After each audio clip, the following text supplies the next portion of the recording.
큐티 가이드 방송 기도하고 시작하겠습니다. 주님, 오늘도 주님의 말씀을 듣고자 주님 앞에 나옵니다. 말씀을 깨달을 수 있는 지혜를 주시고 마음의 귀를 열어주셔서 오늘 말씀을 통해 주님 만나게 하여 주시옵소서. 예수님의 이름으로 주님과의 교제 시간 그 무엇으로도 방해받지 않게 지켜주시옵소서. 감사드리며 예수님의 이름으로 기도드립니다. 아멘. 오늘 말씀은 역대하 35장 20절로 27절 요시야 왕의 죽음에 대한 말씀입니다. 함께 읽어보겠습니다. 이 모든 일 후 곧 요시야가 성전 정돈하기를 마친 후에 애굽 왕 느고가 유브라데 강가에 갈그미스를 치러 올라왔으므로 요시야가 나가서 방비하였더니 느고가 요시야에게 사신을 보내어 이르되 유다 왕이여, 내가 그대와 무슨 관계가 있느냐? 내가 오늘 그대를 치려는 것이 아니요 나와 더불어 싸우는 족속을 치려는 것이라. 하나님이 나에게 명령하사 속히 하라 하셨은즉 하나님이 나와 함께 계시니 그대는 하나님을 거스르지 말라. 그대를 멸하실까 하노라 하나. 요시야가 몸을 돌이켜 떠나기를 싫어하고 오히려 변장하고 그와 싸우고자 하여 하나님의 입에서 나온 느고의 말을 듣지 아니하고 무깃도 골짜기에 이르러 싸울 때에 활 쏘는 자가 요시야 왕을 쏜지라. 왕이 그의 신하들에게 이르되 내가 중상을 입었으니 나를 도와 나가게 하라. 그 부하들이 그를 병거에서 내리게 하고 그의 버금 병거에 태워 예루살렘에 이른 후에 그가 죽으니 그의 조상들의 묘실에 장사되니라. 온 유다와 예루살렘 사람들이 요시야를 슬퍼하고 예레미야는 그를 위하여 애가를 지었으며 모든 노래하는 남자들과 여자들은 요시야를 슬피 노래하니 이스라엘의 규례가 되어 오늘까지 이르렀으며 그 가사는 애가 중에 기록되었더라. 요시야의 남은 사적과 여호와의 율법에 기록된 대로 행한 모든 선한 일과 그의 처음부터 끝까지의 행적은 이스라엘과 유다 열왕기에 기록되니라. 아멘. 오늘 말씀은 젊은 요시야의 끝이 어떠했는지를 보여주는 말씀입니다. 하나님으로부터 다윗의 길로 행하여 좌로 우로 치우치지 않았다는 칭찬을 들은 그였지만 하나님의 뜻을 분별하지 못하여서 운명을 달리하는 모습을 보게 됩니다. 말씀을 읽는 우리가 참 안타까운 장면입니다. 우리는 요시야의 모습을 거울 삼아 우리 자신을 돌아보는 한편 요시야의 이러한 죽음 또한 하나님의 뜻이었음을 알게 됩니다. 말씀을 자세히 보겠습니다. 첫 말씀 20절부터 보시면요. 요시야가 성전 정돈하기를 마친 모든 일 후에 애굽 왕 느고가 유브라데 강가에 갈그미스를 치러 올라왔다고 합니다. 그런데 요시야가 그 전쟁에 참여하게 됩니다. 애굽 왕이 전쟁을 하려고 한 대상이 명시되어 있는데 굳이 유다 왕이 전쟁에 참여하러 나간 이 상황에 대해서는 그 역사적인 정황에 대해서 이 말씀을 연구한 학자들 간에 다양한 의견이 있습니다. 그러나 하나님의 시선에서 이 사건은 단지 요시야 왕이 하나님의 말씀을 듣지 않은 데 있다는 것을 애굽 왕 느고가 한 말에서 우리는 알 수 있습니다. 21절 말씀에 보면요. 느고는 유다와 싸울 생각이 없음을 분명히 말을 했고 그가 하려는 전쟁이 하나님의 명령으로 인한 것이며 하나님께서 하고자 하시는 일을 방해하지 말라고 요시야 왕에게 말하고 있습니다. 그러나 요시야는 이 말씀이 하나님의 말씀이라고 분별하지를 못합니다. 하나님께 묻지 않는 모습을 보여주죠. 이 모습은 마치 하나님께서 주권적으로 역사하신 큰 은혜를 경험한 사람이 그 은혜를 입은 후에 그 은혜 때문에 오히려 하나님께 나아갈 필요를 느끼지 못하는 것과 같은 모습인 것 같습니다. 구원받은 사람에게도 사는 동안 많은 고비가 찾아오고 하나님을 믿고 의지함으로 그 고비들을 넘겼던 그 은혜의 순간들이 한 번쯤 있을 텐데 신자의 삶은 고난 때에나 또 기쁠 때에나 한결같이 하나님께 나아가야 하고 하나님과 교제하며 동행하는 것이거든요. 신자의 삶은 힘들 때 하나님께 나아가고 힘든 일이 해결되면 하나님으로부터 멀어지는 것이 아니라 매 순간 동행하며 하나님께 작은 것 하나까지 물으며 살아가는 것입니다.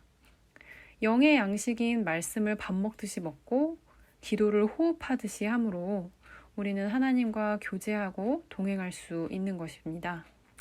만약 요시야 왕이 종교개혁을 다 마친 후에 이렇게 하나님과 마주하며 교제할 시간이 있었더라면 이 당시에 이렇게 하나님의 말씀을 깨닫지 못하고 그냥 넘어가지는 않았을 것입니다.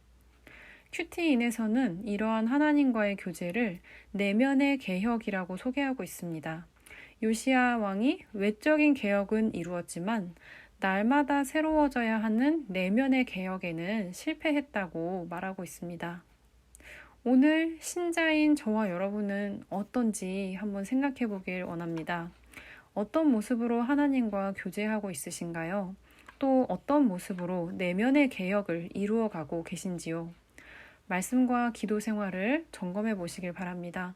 이러한 하나님의 교제는 우리의 영적인 민감함을 깨워서 하나님의 말씀을 분별할 수 있도록 우리를 인도해 줄 것입니다.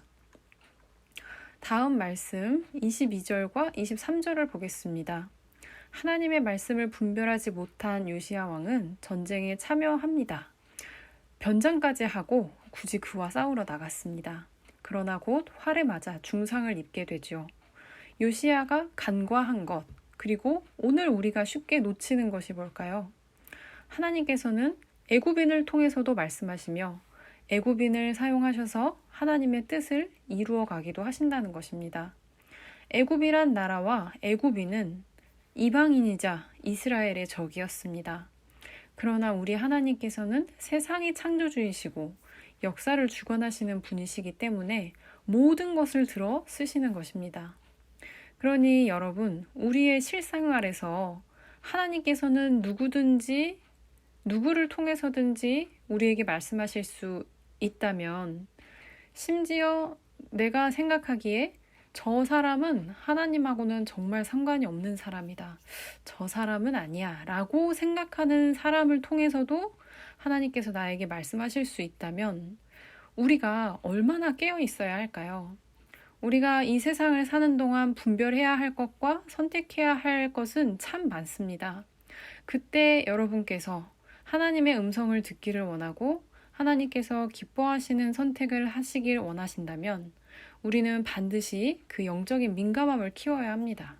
어디서든지 누구를 통해서든지 말씀하실 수 있다는 사실을 인지하고 있어야 되죠. 혹시 여러분께서는 그런 경험이 있지 않으신가요?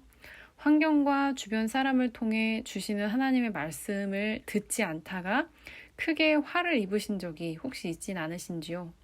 분별하지 못하는 분들일지라도 그 일이 지난 다음에 혹시 그게 하나님께서 하신 말씀이었나? 라고 생각하게 되는 그런 사건이 있지 않으셨는지 한번 돌아보시길 바랍니다.